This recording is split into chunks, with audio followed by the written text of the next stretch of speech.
O ano naman kung Olympics, hindi Como Olympians, hindi na nagamit nun.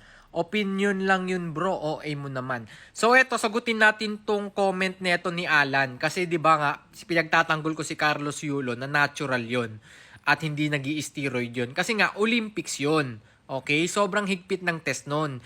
Kasi ang pinagkaiba ng gumamit ng steroid sa natural ay iba yung lakas ng gumagamit ng steroid. Kasi ine-enhance niya yung buong katawan mo. Yun po ang steroid. Kaya lahat po ng sumali doon ay natural. Okay? Lahat sila pantay-pantay. Ngayon, itong si Alan, ang sabi niya, o ano naman kung Olympics?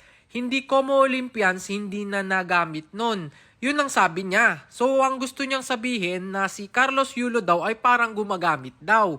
Kaya daw nag-gold. Itong sinasabi nito ni Alan. Hindi ko lang alam kung anong pinaglalaban nito. Alam mo Alan, sobrang higpit ng teston. Ha? Konting konting Alaxan nga eh. Alaxan FR, yung pass release na pantanggal ng muscle pain. Konting ma-detect lang na ganun, hindi ka na pwedeng sumali. Ha? Alam mo ba yun? Konting-konti lang. Hindi pwede yung mga ganong chemical doon kasi magagamit yun sa advantage. Okay? Kaya Alan, yung sinasabi mo na hindi Como Olympians, hindi na gumagamit ng steroid, hindi po talaga. Bawal na bawal. Ikaw ba naman, simula 7 years old, okay, hanggang 24 years old, sasayangin mo yung ensayo.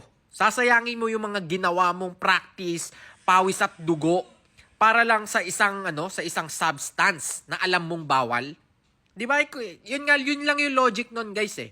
'Di ba? Kung nagtataka kayo kung bakit ko nasabi na natural kasi simula 7 years old, ha? Ngayon 24 na siya.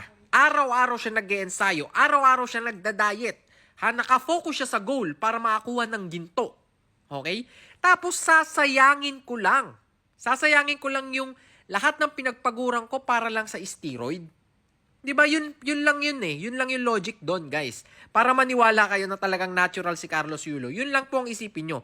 Sasayangin niya ba yung ganong katagal na ensayo para lang pag na-detect ng Olympics, hindi na siya makasali. Papayag ba siya ng ganon? 'Di ba? Kung ikaw yun, hindi mo sasayangin lahat ng pinagpaguran mo para lang sa isang steroid.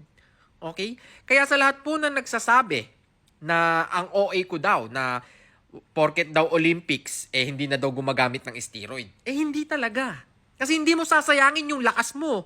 Hindi mo sasayangin yung pinagpaguran mo para lang dun. Diba? Paano kung naban siya, na-detect?